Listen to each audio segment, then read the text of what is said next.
To contact us at Studio 4, write to 1471 Pemberton Avenue, North Vancouver, V7P 2R9. Fax 604-629-3656 or send us an email to studio4@shaw.ca. For more information about our guests and contests, visit our website www.studio4.ca.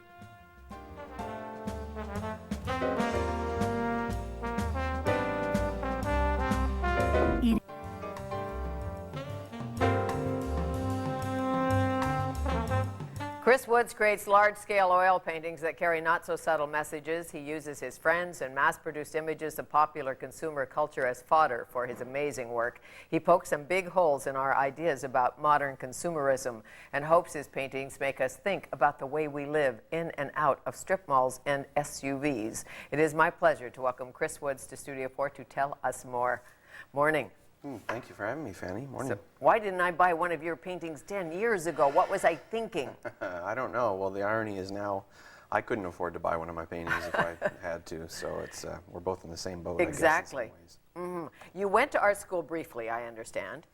Yes, I sort of had my 4 years. I didn't get a diploma, unfortunately. I was very lucky. The town that I lived in and live in now, Chilliwack, had a really excellent fine arts program, something I would label as college level. When you were a little guy, did you think, I want to paint? Yes, yeah. Oh, that's definitely been an ambition ever since I was a kid. I don't know if I certainly wouldn't say I was a prodigy, but it was something I was. Right. There was no doubt in my mind that was what I wanted to be when I grew up, and that was the goal that I was going to pursue. So yeah, there isn't. Can't think of a day where I wasn't pretty sure that was my destiny. My artist friend Charles Pachter, he always wanted to paint, and his mother used to say to him, if you want to paint, paint the porch. Go out and paint the lawn chairs. You'll never make a living as an artist. Yeah. Norman Rockwell's inspired you, in a sense. Oh, in a big way. I mean, he's been a big hero of mine.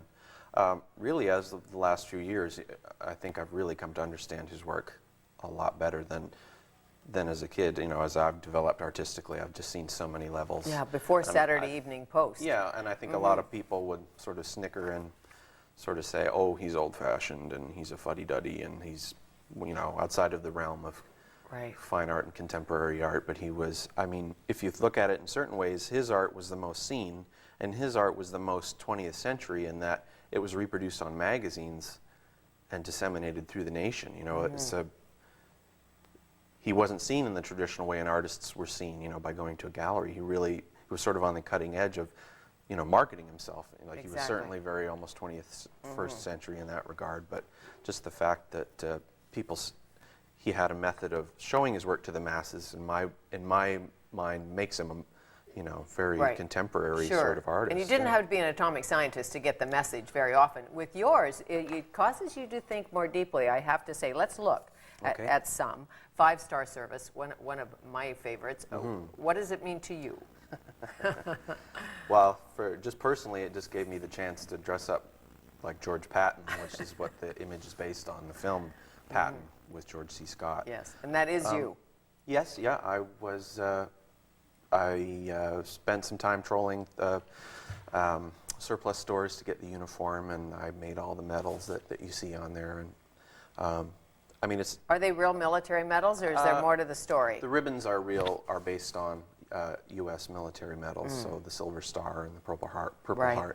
But all the logos are car logos, obviously, that I got from keychains, and so put that all together. So I guess it's a quick interpretation is, you know, the militarization of, you know, of our lives and the way we sort of fight a war with cars and on highways every day. And I think, to me, it's a symbol of the power that cars and highways have over us. You know, they give us the orders, in a sense, about where to go and what to do. You know, we are our cars. Yeah, we're at the mercy of the machine in many ways, and I think that's a good symbol of, you know, being bullied about by a car by this belligerent general. Let's look at Nighthawk. Is this Nighthawk? Yes. Okay.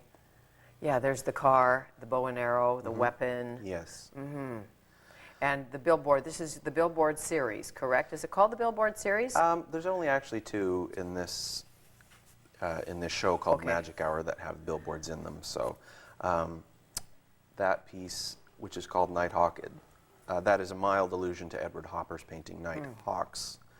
But I thought, as well as the sort of late night photos, but I actually got the title out of the prop I used for the bow. It was called it's the Nighthawk brand. Really? Bow, yeah. So. What a brain you have. It all comes together. Not only Yeah. can you paint, Yeah, but it's well, all I up only there learned somehow. I only learned that when I was about halfway through doing the painting. I was like, oh, what the heck am I going to title this? So I looked at the bow and see if there was anything interesting on it. And there it was. Nighthawk was a perfect title. So. 4th of July. Well, this is another billboard. That's an image Let's of start a there. piece. That's Chris in the billboard. That's you. Yes, it is, standing next to the billboard. That's not really in the desert. I had a friend Photoshop that together. This was a piece that's not in the Magic Hour. It's called Billboard, oddly enough. And it was a big, full-size, it was about 6 feet tall by 8 feet wide, double-sided sculpture / painting. Right. So that it was sort of a semi-commission, and I did that after my show Dreamland at Diane Ferris Gallery, which was in 2000, I believe. Yeah. Right. So I did that as a special work, and that I'd already planned to deal with car advertising, but that was sort of the big bang for the. Sure. The car is a stuff. dominating force in our lives, Yes. and the hidden costs and the power it grants us, Precisely. and it's auto advertising, the impact of auto advertising. It's always in deserts. Do you notice that? It's Yeah. always in these wonderful. Well, of course. Up in the Chilcotin, they'll Yeah. put a Nissan. Yeah, well, the whole idea behind that painting Billboard is the scene from one side, you'd see the people in the car. If you look at them from the front, you see them with a cityscape behind them. And if you walk around to the other side of the painting, you'll see them in a desertscape. Right. So the whole idea is the painting addresses the gap between the reality of the car and the sort of mind space that we all think we're driving around in the car, through Yes. open highways out in the desert, as you say, or, through winding mountains all alone in a beautiful, pristine, and unpolluted environment. Right. And I'm more powerful because I'm in this car. Yeah, exactly. A broken down Honda or an SUV. Yeah. Oh, yeah. Well, I mean, what is the SUV but a civilian tank? It's a war machine, Yeah. in a lot To of ways. drive the kids to the mall. Yeah, exactly. And people always, the big reason that people buy SUVs, according to things I've read, is that they feel safer in them. And sure, they may be safer, but the people that they might crash into are certainly not going to feel Not as safer. And the safe. planet isn't necessarily safer. No, the air isn't No. doing very well because of those either. So 4th of July, one of my favorites. What does it mean to you? This Are these your friends? one- You yes. photograph your friends a lot. You paint from yes, photographs, all the correct? people are friends of mine, good close friends. This is from an earlier show. This is from my Dreamland show, which was the one before this. Yeah, I guess you could say that was sort of an unconscious symbol of the American angle of globalism and marketing. Because I mean, Ralph Lauren's logo is an American flag with an RL in it instead of the stars. So I guess the two figures there are sort of not really too overjoyed about their situation. And something I didn't realize until after I was painting doing the painting, I was looking up close, and the figure has a ball cap on. It says Canada kicks butt. It doesn't really say that. You but didn't realize it when you're doing it. no, I didn't realize that until I got down to painting it, and I thought, well, I can't leave that out. So No. yeah, I don't know if leave we that can in. cut to this one. I hope so. It's the President Cadillac. Yes, yeah. That one is in the current There we show, The Magic Hour. This was one of probably the second work I did for the show, and it's already a couple of years old by now. And I was looking at the piece just yesterday, and it's a favorite of mine because it's very subtle. Like if you don't really look at it closely, you think, oh, it's a painting of a president. It's a self-portrait, by the way. But if you look close at the seal of the President of the United States, it has a Cadillac logo instead of the eagle. And the same with the flag on the right-hand side has a Cadillac logo as well. And Any interest from the White House to buy this one?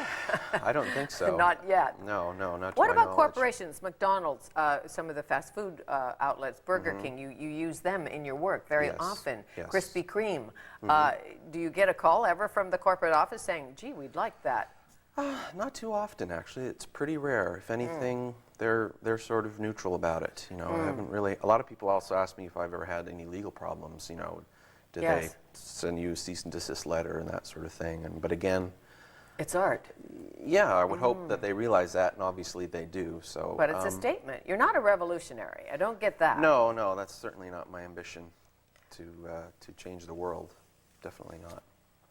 But in a sense, when I said it's the not-so-subtle message, it's about making people think, isn't it? Yes. Think about malls, the time you spend in a strip mall instead of on a mountain, about traffic jams, about what we really need and what we want, and all of those big issues, anti-globalization, globalization, the magic hour.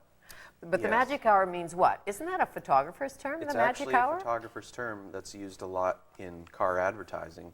It's the time of day just after the sun is set, and you usually see it best in the desert or that sort of thing. Right. And it's when you get a really golden diffused light where everything has a really luscious glow. So then that's the time they'll go and shoot car ads. You've got a window of maybe 45 minutes where the light is just it's so beautiful. Perfect. Yeah, it's this twilight. It's like golden. Paris light or pink light. Yeah, it's just exactly. that beautiful light. And you say, okay, good time. And don't miss the light, because every photographer will tell you that. We used to have arsenic hour at our house, which is when the kids were like, it's around 4 o'clock when they're all ratty, don't you know? So you're at the Diane Ferris Gallery until the end of June. How big are some of these paintings? Pretty good sized. Yeah, the biggest piece is 5 feet by 7.5, this Nighthawk that you showed, and then varying down in sizes from there. It's a little bit of a smaller show than I normally mount, but the paintings took a little bit of extra time. Right. But for this show, we have I love this. a sea print. It's a reproduction of a painting that I did in 1997 called McDonald's Nation. And it's sort of what people know my work. When they know this, they know me. This piece was on the cover of Adbusters magazine. And I guess it's my Mona Lisa, if you want to call it that. It's your Mona Lisa, and it's a print, so it's affordable. This is a limited edition print that Diane Ferris Gallery has produced. It's fabulous. Yeah, so we're thought you folks would be happy to see that. You bet. Well, we'll keep it. Thank you, Fanny. Thanks, Chris. Tomorrow, tips and tricks from a barbecue champion. Rockin' Ronnie Shuchek shares his secrets for rub sauces, side dishes, brisket, and beans. Get out the big mitts, fire up the grill. And Lisa Tant, editor-in-chief of Flair Magazine. Thanks for watching. Lots more on Shaw TV.